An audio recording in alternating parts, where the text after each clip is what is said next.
தன் வாழ்நாளிலும் மரணத்திலும் அடிக்கண்களை விட்டு வாழையடி வாழையாய் வாழ வைத்து கொண்டிருக்கும் வாழைமரம். அதேபோல் ஆலமரம் தனது பரந்த விரிந்த விழுதுகளால் சுற்றி இருக்கும் இடங்களிலெல்லாம் தனது வேர்களை பதித்து நிலைத்து வாழ்ந்து கொண்டிருக்கும். ஆலமரத்தை காற்றடித்து விழாமல் விழுதுகள் பாதுகாக்க முடியும்.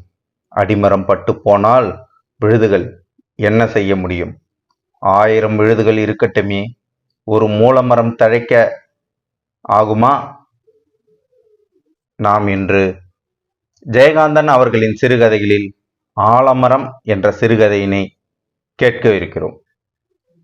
சரஸ்வதி அம்மா மரண படுக்கையில தன்னுடைய கடைசி மூச்சுகளை எண்ணி எண்ணி விட்டுக்கிட்டு இருக்கிறாங்க. வீட்டு கூடத்துக்குள்ள அம்மா உள்ள இருக்கிறாங்க. அவரோட கணவர் மாணிக்கம் பிள்ளை வெளியில திண்ணையில உட்காந்துக்கிட்டு வானத்தை பார்த்துக்கிட்டே இருக்கிறாரு. அதுல ஒரு எரிக்கல் விழுந்து பஸ்மமா போகுது. வானத்தில் இருக்கிற எரிக்கல் பஸ்மமா போறது. தோன்றன எல்லா உயிரும் ஒரு நாள் இறந்துதான் போகும், மறைஞ்சுதான் போகும். இந்த நினைப்பு அவருக்கு இருக்கு. இருந்தாலும் தாங்கிக்க முடியுமா? மரண படுக்கையில் இருக்கிறது சரஸ்வதி அம்மா. அவங்களுக்கு மொத்தம் 2 ஆண்மகன் திருமணமானவர்கள், 2 திருமணமாகாத ஆண்மகன் என 4 ஆம்பளை பிள்ளைங்க. அப்புறம் கல்யாணமான ஒரு பொண்ணு லட்சுமி. இந்த அம்மா இப்ப மரண படுக்கையில தன்னுடைய இறுதி நேரத்துல இருக்கிறாங்க. இப்ப அவங்கள பார்க்கறதுக்கு ஒவ்வொருத்தரா வந்துகிட்டு இருக்கிறாங்க. அவங்கள எல்லாரையும் கூட்டுக்கிட்டு வர வேலைய பார்த்துட்டு இருக்கக்கூடியவர் மருத குதிரை வண்டிக்காரு. அவருக்கு காலையில இருந்து இதே வேலை தான்.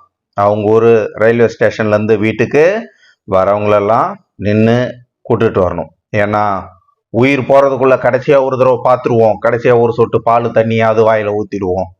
அந்த உயிர் இருக்கும்போதே அந்த உயிரை நம்ம ஒரு தடவையாவது அந்த அம்மா முகத்தை பார்த்துருவோம் அப்படின்றதுக்காக ஒவ்வொருத்தரா வராங்க. மூத்த மகனும் மருமகளும் பெங்களூர்ல இருந்து வராங்க. அவங்களும் வந்து என்ன ஆச்சு அப்படின்னு பார்க்கலான்னு வராங்க. வரும்பொழுது மூத்த மகனுக்கு ஒரே படபடப்பு. அம்மா உயிரோட இருப்பாங்களா இருக்க மாட்டாங்களா? வந்து பார்க்கறான்.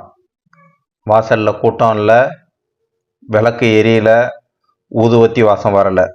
நல்ல வேலை, நேரத்துக்கு வந்துட்டோம். அந்த நினைப்போட மூத்த மருமகன் உள்ள போறான். அவரு அப்பா பார்க்கறாரு, கண்ணு கலங்குது. வேற எதுவும் அங்க பேசுறதுக்கு வார்த்தை இல்லை. இந்த நேரத்துல என்ன கேட்க முடியும்? மருமகன் மட்டும் எப்படி இருக்கிறாங்கன்னு கேட்குறா. இருக்கா, போய் பாருமா அப்படின்றார். உள்ள போய் பார்த்ததுக்கு அப்புறம் நேரம் ஆச்சு. இரவு ஆனதுக்கு அப்புறம் சும்மா இருக்க முடியுமா? எது நடந்தா என்ன, நல்லதோ கெட்டதோ, வயிறு பசிச்சு தான் ஆகும். சோறு வடிச்சாச்சு, புளி ஊத்தி குழம்பு வச்சாச்சு. எல்லாருக்கும் அந்த சாதம் பரிமாறப்படுகிறது. உள்ள வந்து பந்தியே நடந்துகிட்டு இருக்கு. இந்த நேரத்துல மருமக வந்து கூப்பிடுறா, மாமா அப்படின்னு கைய பசங்கினே திரும்பி பார்க்கறாரு. ஆனா அவர் எதிர்பார்த்தது வேற ஒண்ணு. ஏதோ செய்தி வரும் அப்படின்ட்டு. சாப்பிட வாங்க அப்படின்றா. வேணாம் அப்படின்னு அமைதியா தலையாட்டிடுறாரு. ஏன்னா அவர் எதிர்பார்த்த இந்த செய்தி வேற. எப்படியும் அது வந்துதான் தீரும், அதை சொல்லிதான் ஆகணும், அதை ஏத்துக்கிட்டு தான் ஆகணும். அவர் அதை எதிர்பார்த்துக்கிட்டு அவருடைய கடந்த காலங்கள் எல்லாம் நினைச்சு மனசுல நசை போட்டுக்கிட்டே இருக்கிறார்.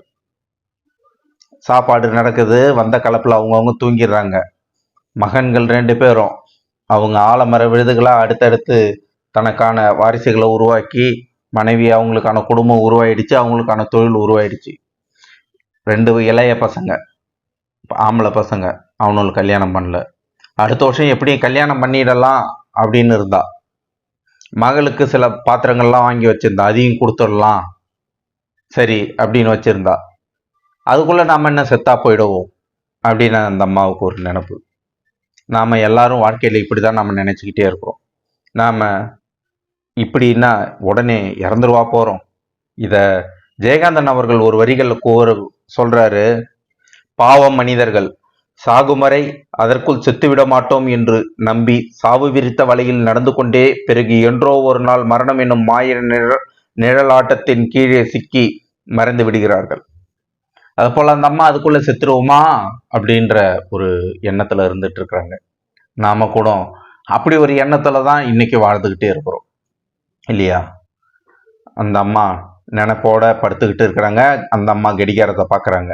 கடிகாரத்தை பார்த்து மணி என்ன அப்படின்னு கேட்க வராங்க. ஆனா வாய் வரல, குளறுது. அதுக்கப்புறம் மருமக புரிஞ்சுக்கிட்டு, அத்தை 8:15. அந்த அம்மா கேட்குறாங்க, லட்சுமி அப்படின்றாங்க. நான் லட்சுமி இல்ல அத்தை, பெரிய பாப்பா, பெரிய பாப்பா, பெரிய மருமக. லட்சுமி வரல கேட்குறாங்க. யாரு லட்சுமி? பொண்ணு, ஒரே பொண்ணு.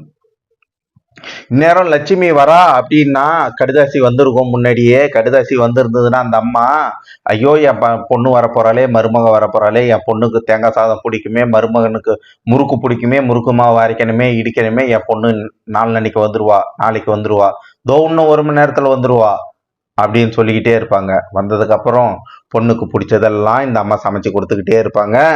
அதுக்கப்புறம் பொண்ணு ஊருக்கு போகும்போது வழி அனுப்ப என்னென்ன கொடுத்து அனுப்ப முடியுமோ கொடுத்து அனுப்புவாங்க.